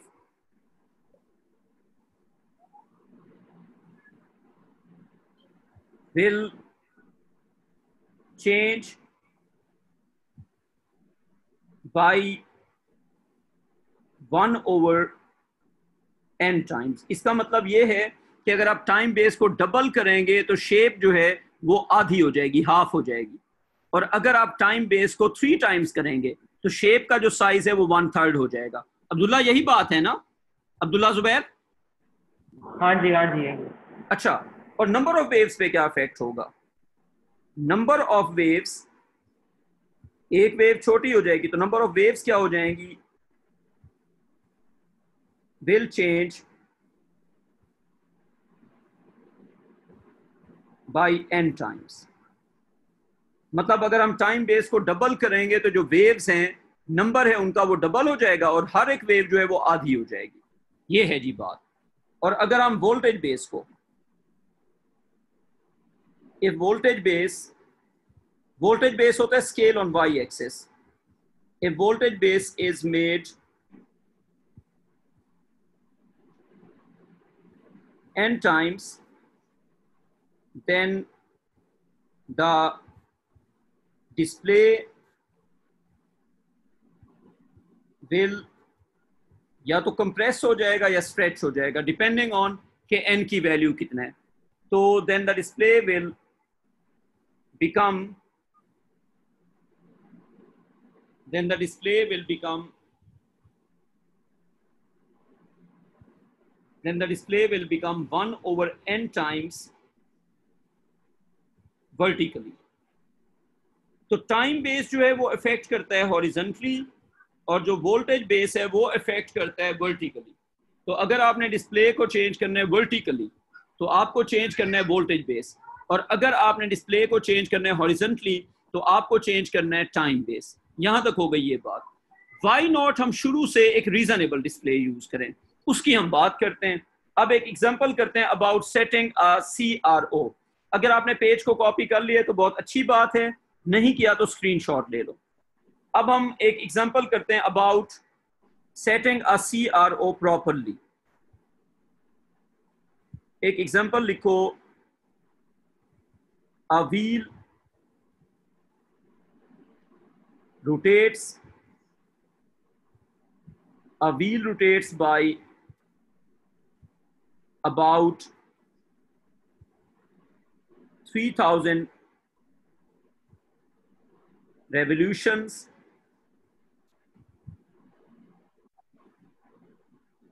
per minute. You have a wheel that is rotating by 3000 revolutions per minute. Do you know that जो fast rotating wheels होते हैं उनकी स्पीड्स को मेजर करने के मल्टीपल मेथड्स होते हैं। उसके लिए हम या तो मैग्नेट्स यूज करते हैं जो कि रोटेशंस को वेव्स में कन्वर्ट करते हैं, या रोटेशन को वोल्टेज में कन्वर्ट करते हैं, या हम लाइट के थ्रू इसकी मेजरमेंट करते हैं। देयर आर मैनी मेथड्स, लेकिन अभी जो हम मेथड डिस्कस कर रहे हैं it is through a magnet. So a wheel rotates by about 3000 revolutions per minute. जिस तरह आपने अपने ओ लेवल में पढ़ा था इलेक्ट्रोमैग्नेटिक इंडक्शन और जनरेटर का कॉन्सेप्ट, तो जो व्हील होता है उसकी रोटेशन को हम एज अ जनरेटर लेके उसकी वेव फॉर्म बना के उसका रोटेशन का रेट मेजर कर सकते हैं। तो व्हील्स की रोटेशन के लिए, मेजरमेंट के लिए एक मेथड जो हम अभी डिस्कस कर रहे हैं ये भी हो सकता है। So a wheel rotates by 3000 revolutions per minute. इतना फास्ट रेवोल्यूशंस को काउंट करना इज इम्पॉसिबल। ठीक, आपको कोई सेंसर चाहिए, तो लिखो अ magnet is mounted या installed on the wheel.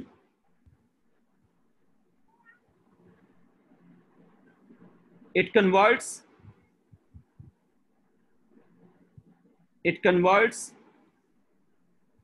revolutions या rotations into waves such that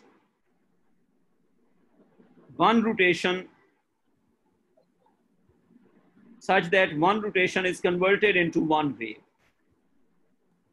तो आपने क्या किया हुआ है, एक मैग्नेट इंस्टॉल किया हुआ है, वो मैग्नेट क्या कर रहे हैं, उस रोटेशन को वेव में कन्वर्ट कर रहे हैं। एंड बाय दिस मेथड अगर हम इस रोटेशन को या इस वेव को CRO पे डिस्प्ले कर दें तो हम उस व्हील की जो रोटेशन है उसको फिर रीड कर सकते हैं। तो क्वेश्चन ये है कि what should be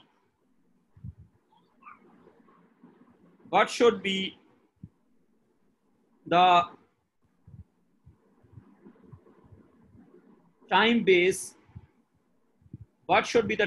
setting to get 5 complete time base का मतलब होता है seconds per centimeter या time per centimeter. So what should be the time base setting to get 5 complete waves on a display of 20 centimeter? अच्छा, मैं इस question का आपको मेथड बता देता हूं और आपने हर बार यही मेथड फॉलो करना है। मेरी बात सुन लो, आप निकाल लो एक वेव का टाइम, ठीक? एक वेव के टाइम से आप निकाल लेंगे 5 वेव्स का टाइम। 5 वेव्स का जो टाइम है वो होगा टाइम ओवर 20 सेंटीमीटर, उसको 20 पे डिवाइड करेंगे, टाइम पर सेंटीमीटर आ जाएगा। एक बार फिर से सुन लो अब्दुल्ला, मैं तुमसे दोबारा ये पूछूंगा, अच्छी तरह सुनना है। सबसे पहले आप निकाल लो time for one wave. Time for one wave जब निकल आएगा, टाइम फॉर वन वेव होता है टाइम पीरियड। जब आपके पास टाइम फॉर वन वेव निकल आएगा उससे आप निकालेंगे 5 कंप्लीट वेव्स का टाइम। और 5 कंप्लीट वेव्स जो है वो कितने सेंटीमीटर पे आ रही हैं? डिस्प्ले है 20 सेंटीमीटर का, तो उस टाइम को हम 20 पे डिवाइड करेंगे तो टाइम पर सेंटीमीटर आ जाएगा। अब्दुल्ला, जो मैंने अभी बताया, कैन यू रिपीट दैट?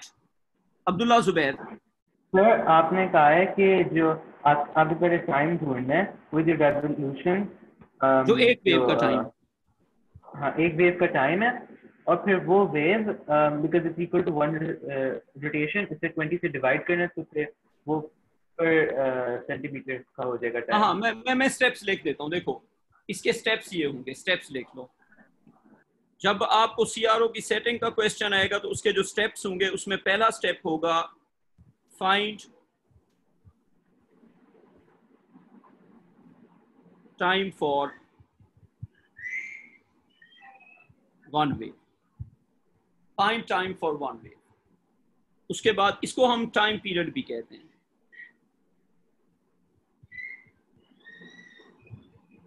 फार्मूले में बाद में बताता हूं। सेकेंड स्टेप होगा फाइंड टाइम फॉर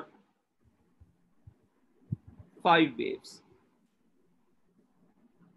तीसरा स्टेप होगा 5 waves are there over 20 centimeters, so time for 5 waves is time over 20 centimeter. इसको सॉल्व करके हमें मिल जाएगा टाइम पर सेंटीमीटर। अब्दुल्ला जुबैर, अब ये देख के तुम इसको वर्ड्स में अगर मुझे बताओ मैं क्या कह रहा हूं। एक बार अब्दुल्ला, एक बार अगर मुझे बता दो स्टेप्स। सर बेसिकली आपको एक वेव का टाइम आपको चाहिए ताकि यू कैन क्रिएट जो भी होगा। उसके बाद अब वो कह रहे हैं 5 वेव 20 सेंटीमीटर है, तो उस पीरियड में आपको चाहिए कि वो कितना टाइम लेता है, 20 सेंटीमीटर में वो कितना टाइम लेता है। बिल्कुल सही हो गया, 5 वेव का टाइम आ जाएगा। ठीक है, परफेक्ट हो गया। अच्छा, अब फार्मूला एक ही यूज होगा। फार्मूला ये लिख लो, फार्मूला होगा, आप हमेशा ये फार्मूला यूज करेंगे, लिख लो टाइम पीरियड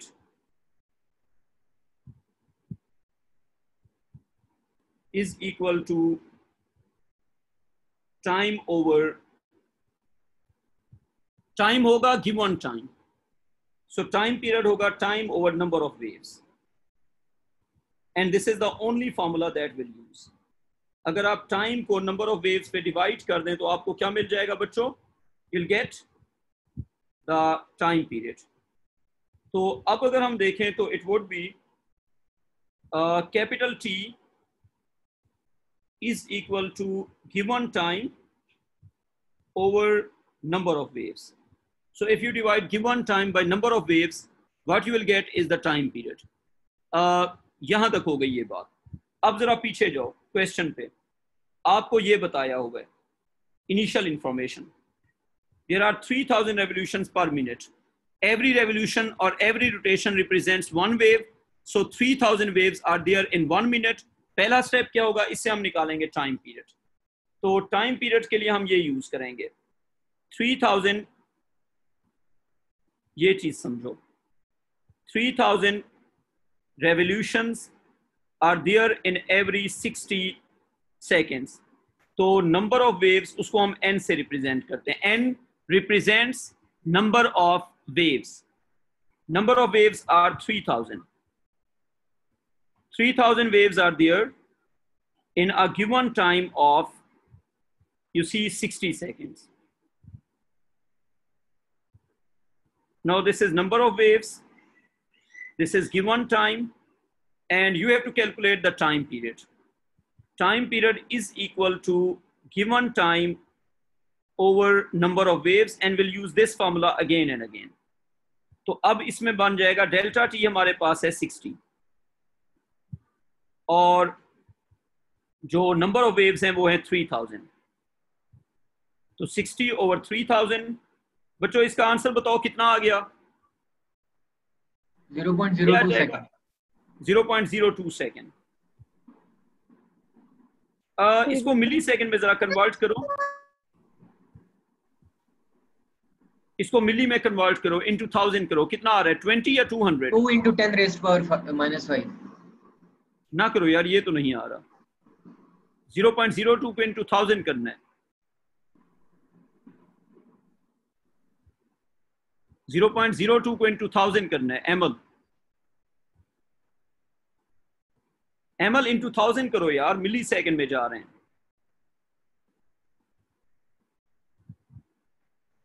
एमएल इसका यार आंसर बताओ. 0.02 इंटू 1000 क्या आ गया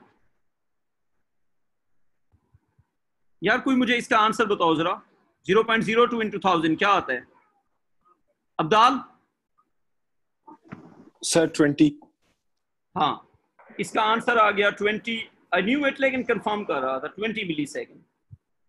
तो टाइम पीरियड हो गया 20 मिली सेकेंड. अच्छा, पहला स्टेप हमने कर लिया. क्या? टाइम पीरियड आप फाइंड करें. उसके बाद आपका जो डिस्प्ले है 20 सेंटीमीटर का, उस पे है जी. हाँ बताओ सर. इसमें वो टाइम बेस वगैरह गिवन होता है इस तरह के क्वेश्चन में? इस तरह के क्वेश्चन में जो है ना, जो जिस तरह ये क्वेश्चन है, इसी तरह का क्वेश्चन होगा और कोई एक चीज मिसिंग होगी. अभी तो आपको टाइम बेस फाइंड करना है. आप देखें इसमें फाइंड ही टाइम बेस करना है. अच्छा अच्छा. हाँ, तो अगर कोई एक चीज मिसिंग होगी वो आप कर लेंगे. अगर आपको कॉन्सेप्ट आता है तो क्वेश्चन हो जाएगा. अच्छा, आप देखो, अब अगर हम देखें तो इसमें 20 सेंटीमीटर पे कितनी वेव्स होनी चाहिए? On this 20 centimetre you must have 5 waves. और 5 वेव्स का जो टाइम है वो अब हम फाइंड करते हैं. तो अब हेडिंग बनेगी टाइम फॉर 5 वेव्स. अच्छा, एक चीज याद रहे, टाइम पीरियड को हम रिप्रेजेंट करते हैं कैपिटल टी से, और टाइम फॉर सर्टेन वेव्स को हम रिप्रेजेंट करते हैं डेल्टा टी से. अब टाइम फॉर 5 वेव्स के लिए स्मॉलर n 5 हो गया, डेल्टा टी आपने फाइंड करना है, और capital T it can not be change, it is 20 millisecond. Let's go with millisecond. Generally examiner millisecond में जाता है. खैर, एग्जामिनर जो अप्रोप्रिएट यूनिट होगा उसके साथ जाएगा. आप सेकेंड में भी चलो तो कोई मसला नहीं है. तो अब इसका जो फार्मूला बनेगा वो बनेगा अगेन कैपिटल टी. फार्मूला एक ही है, capital T is equal to delta T over N. Formula क्या है? Time period is equal to given time over number of waves. So this is the formula. तो आपके पास जो गिवन टाइम है, अच्छा पहला क्वेश्चन थोड़ा सा मुश्किल लगेगा, जब 2-3 क्वेश्चन होंगे फिर इजी हो जाएगा. तो it would become 20 millisecond over how many waves are there? You have 5 waves, तो क्या बन जाएगा आपका आंसर? फातिमा इसको ले जाओ। अच्छा ये बन जाएगा बच्चों 4 मिली सेकेंड। ओहो एक सेकेंड, वैल्यूज ऊपर नीचे पुट कर दिए सर। हाँ कुछ नहीं होता, ये यूं हो जाएगा ना। 20 तो आपका टाइम पीरियड था ना, 20 मिली सेकेंड। हाँ जो टाइम है वो आपको फाइंड करना है। Delta T is time for 5 waves 100 over N 5 हो गया, तो डेल्टा टी आपका हो गया 100 मिली सेकेंड। Not done. आपका जो टाइम बेस होगा वो होगा, as you see you have 100 millisecond over 20 centimeter. So how many milliseconds are there over 1 centimeter? You have 5 millisecond per centimeter. अच्छा ये क्वेश्चन अब कराया है मैंने, अब इस तरह का एक क्वेश्चन आप लोग करोगे, तो ये कॉपी कर लिया तो फिर अगले पेज पे जाते हैं। सर ये टाइम बेस का फॉर्मूला है जो आपने मतलब 100/20 का किया? बिल्कुल ये टाइम बेस का फॉर्मूला है कि इतने सेंटीमीटर पे इतना टाइम आ रहा है। जैसे अभी 20 सेंटीमीटर पे कितना टाइम आ रहा है? 20 सेंटीमीटर के डिस्प्ले पे you have 5 waves and time for 5 waves is you see 100 millisecond, तो उसको हमने सेंटीमीटर्स पे डिवाइड कर दिया। हम देखते हैं कि डिस्प्ले का लेंथ कितना है इन सेंटीमीटर्स, उस लेंथ पे हम फाइंड करते हैं कि टाइम कितना है, फिर उस टाइम को उतने सेंटीमीटर से डिवाइड कर देते हैं। ये इनिशियली में भी आपको मुश्किल लगा होगा, अब मैं स्टेप्स में करवाऊंगा तो मुश्किल नहीं लगेगा। एक एग्जांपल और करते हैं। एग्जांपल लिखो,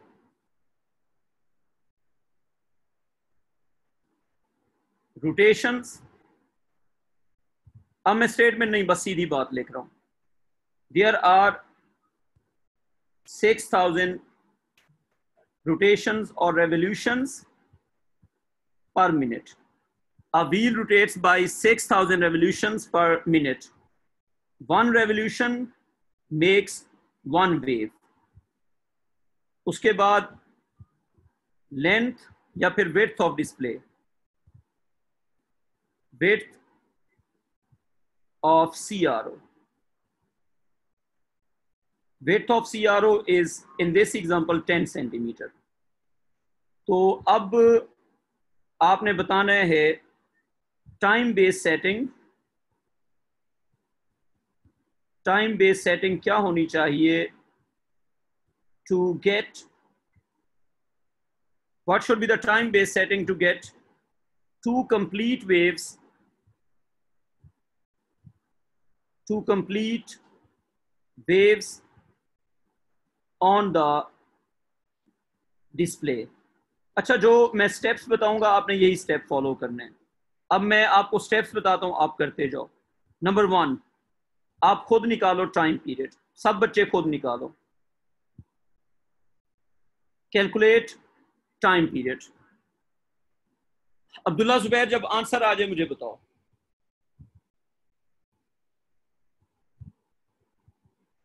one over 100 0.01। Good. Time period का फॉर्मूला हमने सीखा हुआ है। टाइम पीरियड होता है given time, capital T is the time period, delta T is the given time over number of waves. तो capital T is equal to, you have 60 seconds in which you have 6000 waves. So in 60 seconds you have 6000 waves. Abdal इसकी समझ आ गई? जी sir. अच्छा अब देखो, ये 0 इस 0 से कटा, ये आ जाएगा 1/100। तो टाइम पीरियड इज 1/100 और it is 0.01 seconds. In milliseconds, it would be 0.01 into 1000. So it would be 10 our answer. 10 milliseconds. So time period is 10 milliseconds. Second step. Time for 2 waves. अब आपने निकालना है टाइम फॉर 2 वेव्स, उसको फिर से हम कहेंगे डेल्टा टी। तो डिस्प्ले पे आपको चाहिए 2 वेव्स। आई थिंक आप स्टेप्स आपको समझ आ गए होंगे। तो जो 2 वेव्स आपने डिस्प्ले करनी है उसका आप टाइम निकालो। तो अगेन वही फॉर्मूला आप रिपीट करो, capital T 20 delta T over n, capital T की जगह 10 मिली सेकेंड, डेल्टा T आपने फाइंड करना है and number of waves is 2। तो डेल्टा T आपके पास आ जाएगा बच्चों 20 millisecond. So 20 sir- millisecond is there. हाँ बताओ सर ये जो मतलब पहले वाले का है वही इसका है जो आपने निकाला था, ये टाइम पीरियड जो टाइम वही पीरियड इसी तो का वही भी है ना, होगा, वही टाइम फॉर 2 हाँ वेव्स। ये वही वाली वेव्स, हाँ बिल्कुल। तो सर ये अगर वही वाली waves। मतलब बंदा रेशो करे कि 6000 रेवोल्यूशंस का मतलब इतना सही कह निकला रहे है हो, सही तो कह सही हाँ तुम सही कह रहे हो, लेकिन मैं बच्चों को कंफ्यूज नहीं कर रहा, बस एक फार्मूला मैं रेशो ही कर रहा हूँ, लेकिन मैं बच्चों को ज्यादा घुमाना नहीं चाह रहा। समझ आ गई बात? नहीं सर, एक दफा फिर से समझा दे। जो तुम कह रहे हो मैं वही कर रहा हूँ, लेकिन अगर मैं एक साथ मल्टीपल मेथड्स बताऊंगा तो बच्चे कंफ्यूज हो जाएंगे। ठीक है, जो तुम कह रहे हो वो ठीक है। तुम ये कह रहे हो ना कि 6000 के 60 सेकंड, मैं उर्दू में बता रहा हूँ, 6000 के 60 सेकंड तो 2 के कितने होंगे, इस तरह से कर लें, यही कह रहे हो ना? जी जी जी, ये तुम सही कह रहे हो, इस तरह हो सकता है। ये एक स्टेप में भी सवाल हो सकता है। भाई तुम ये कह रहे हो ना कि 6000 तो 60 सेकंड, ठीक है, तो यार बच्चे जो है ना वो फार्मूला के साथ ज्यादा कंफर्टेबल होते हैं, मैं इसलिए फार्मूला के साथ जा रहा हूं। 2 वेव्स तो x, तो इससे भी आंसर आ जाएगा। अब्दाल यही कह रहे थे ना तुम? जी सर। ये बिल्कुल हाँ। अच्छा अब ये देखो, इधर से करो उधर से करो, जिस तरह करो, जो आंसर है वो आ जाएगा 20 मिली सेकेंड। अब तीसरा स्टेप ये है कि डिस्प्ले की लेंथ कितना है। डिस्प्ले की लेंथ है 10 सेंटीमीटर। 10 सेंटीमीटर में जो टाइम आपने निकाला हुआ है वो है बच्चों 20 मिली सेकेंड। जो टाइम बेस आ जाएगा आपके पास वो आ जाएगा 20 millisecond over 10 centimeter. So as a result, it would be 2 millisecond per centimeter. अच्छा एक क्वेश्चन मैं दूंगा आपको एज अ होमवर्क, वो मुझे आप करके उसकी पिक्चर भेजेंगे व्हाट्सएप के ग्रुप पे। यहाँ तक हो गया कॉपी? जी सर। चलें एक होमवर्क क्वेश्चन, उसके बाद हम नया चैप्टर शुरू कर रहे हैं कैनेमैटिक्स, वो हमने आज ही शुरू करना है। होमवर्क क्वेश्चन लिखो, rotations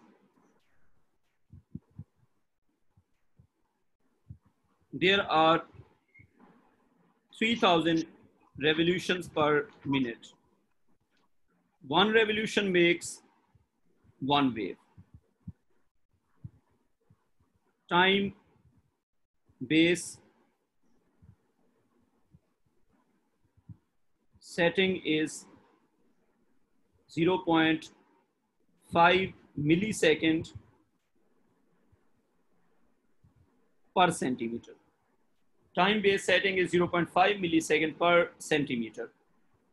Width of display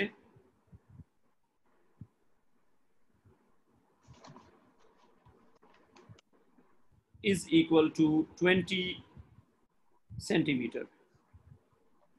Find, अच्छा अगर आप वेव फाइंड करते हैं और वो आती हैं 5, 6, 7, 2, 3, इट्स अ गुड डिस्प्ले। लेकिन अगर आ जाती हैं 1 मिलियन वेव्स तो it's not a good display, क्योंकि 1 मिलियन वेव जो है वो रीडेबल नहीं रहेंगी। जब 1 मिलियन वेव्स होंगी तो हर एक वेव बहुत छोटी होगी। तो खैर वो एग्जामिनर कभी कभार पूछ लेगा। Find number of waves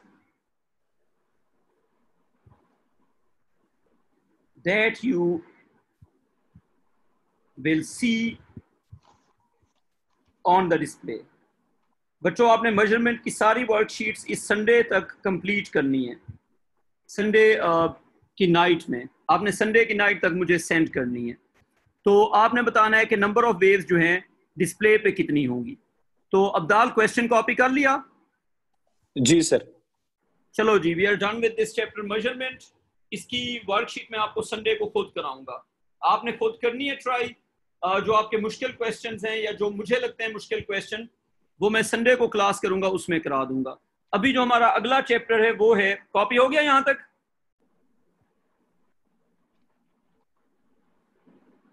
Abdal done with copying? जी सर हो गया। जी सर। अच्छा अब चैप्टर नंबर 3। हमने पहला चैप्टर नहीं किया, दैट इज बेस यूनिट्स, वो हम बाद में करेंगे। अभी चैप्टर 3 है कैनेमैटिक्स। कैनेमैटिक्स को कहते हैं study of motion without studying forces, या ज्यादा सिंपल वर्ड्स में इट इज गैलीलियो का फिजिक्स। तो there was a scientist named Galileo, he developed this physics. तो उससे रिलेटेड जो भी कॉन्सेप्ट्स हैं उसको हम कैनेमैटिक्स में स्टडी करते हैं। So what will cover, number 1, motion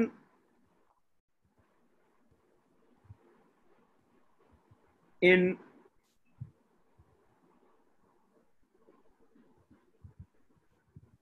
straight line. Number 2, motion on a curved path under gravity. It is also called projectile motion. Number 3 is motion on a curved path under gravity, that is called projectile. Number 3 is graphs to represent straight line motion. अच्छा, graph जो हम पढ़ते हैं वो हमारे syllabus में सिर्फ straight line motion के हैं।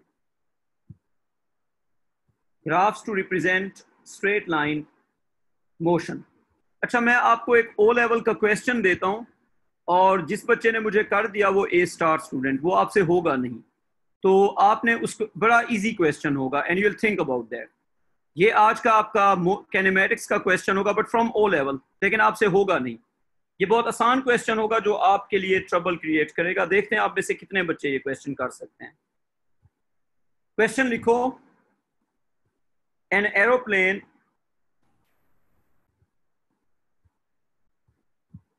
Aeroplane moves from a city A to another city B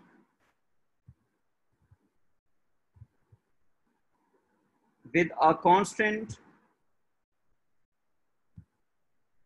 speed of 600 km/h. An aeroplane moves from a city A to another city B with a constant speed of 600 km/h. उसके बाद लिखो, on the backward path, फिर वो वापस आता है, from B to A। यार सीधा सवाल है, पहले एरोप्लेन गया A to B, जैसे A to B could be Islamabad to Karachi, Pakistan to UK, 2 cities हैं बेसिकली, या 2 कंट्रीज हैं। तो पहले गया A to B, जाते हुए स्पीड थी 600 km/h। जब वापस आ रहे, on the backward path from B to A, the speed was 400 km/h, and this is also a constant speed. आपने सिर्फ ये बताना है कि फाइंड एवरेज स्पीड। और मैं एक बात क्लियर कर दूं, 90% स्टूडेंट्स ये क्वेश्चन गलत करते हैं। जाते हुए स्पीड है 600, आते हुए स्पीड है 400, बताओ एवरेज स्पीड कितनी होगी? अब्दुल्ला जुबैर, क्या होगी एवरेज स्पीड? सर सोच रहा हूँ मैं, कितना सोच रहा हूँ मैं अभी। चलो ठीक है, ये क्वेश्चन जिससे हो गया उसका A था। तो ये क्वेश्चन करके आपने मुझे इसकी पिक्चर भेजनी है। इसके आगे इंशाल्लाह कल कंटिन्यू करते हैं। ये आपका O लेवल का क्वेश्चन है कैनेमैटिक्स का, और कल मैं इसका कॉन्सेप्ट आपको समझा दूंगा, लेकिन आपसे नहीं होगा, मैं आज बता रहा हूँ। आप इसको ट्राई लाजमी करो। फिर क्वेश्चन क्यों दे रहे हैं? यार मुझे एक बात बताओ, 600 और 400 का एवरेज फाइंड करना है, और मैं कह रहा हूँ तुमसे नहीं होगा, तो कोई ट्रिक होगा ना? ये पास पेपर का सवाल है, नहीं के पेपर में आया होगा। देखिए आपको पता है ट्रिक है, हमको भी पता चल गया ट्रिक है। क्वेश्चन क्यों दिए? तो ट्रिक क्यों निकालो क्यों ना क्यों? गेम में से। मजे लेने के अलग शौक है ना आपको। चलो ठीक है, खुदा हाफिज। खुदा हाफिज सर। जिसने कर लिया वो A स्टार स्टूडेंट। सर बस बस